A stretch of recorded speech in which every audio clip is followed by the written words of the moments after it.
Factoring, Part 2. Let's start by looking at some special cases when factoring. The first is the difference of squares. If you have a squared minus b squared, it's going to factor into a plus b times a minus b. So let's look at a few examples. X squared minus 64. Both of these are perfect squares, so we can factor this into x plus 8 times x minus 8.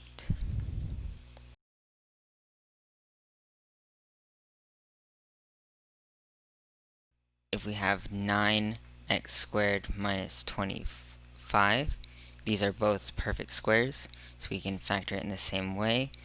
We can have 3x plus 5 times 3x minus 5. If we have 4x to the fourth minus 16y squared, these are both perfect squares, so again, we can factor it as the square root of 4x to the fourth is going to be 2x, and the square root of 16y squared is going to be 4y. So we'd have plus 4y times 2x minus 4y.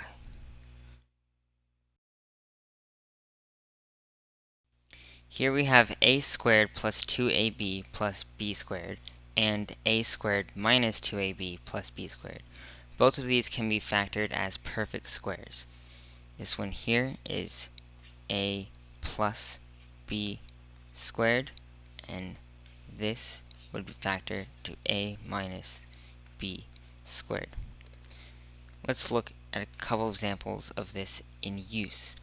If you have t squared minus 2st plus s squared equal to 144, and you are asked to find what t minus s is equal, then you could take the square root of both sides of this, and you would find that t minus s is equal to 12.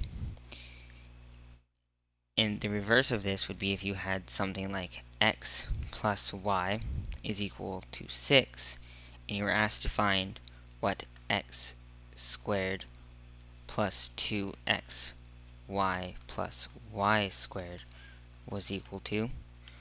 Well, you could just square both sides of this, and you would find that this is equal to 36.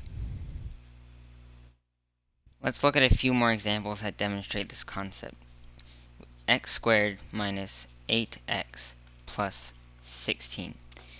How would we factor this? Well, the first thing we can see is that 16 is a perfect square, and it's going to factor as 4 times 4. But here we have negative 8x, and 4 plus 4 is equal to 8, but we need negative 8, so we would have negative 4 and negative 4, and we could factor this into x minus 4 squared.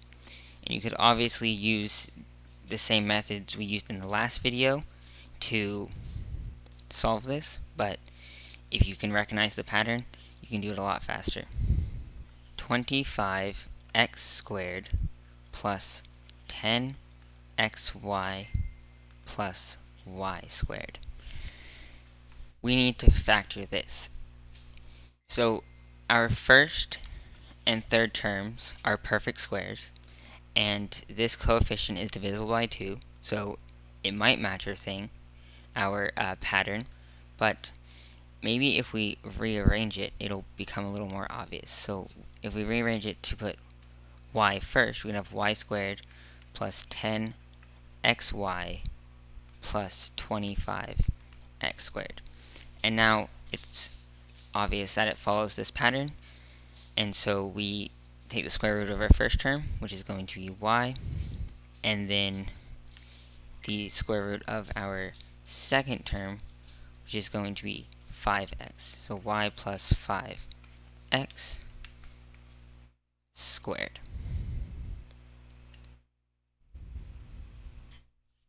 T squared minus 10t t plus 25.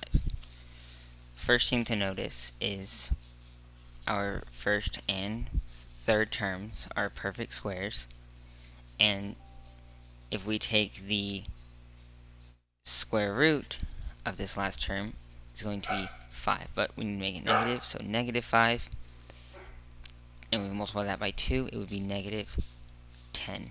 So this does follow our pattern, so we can factor it as t minus 5 squared.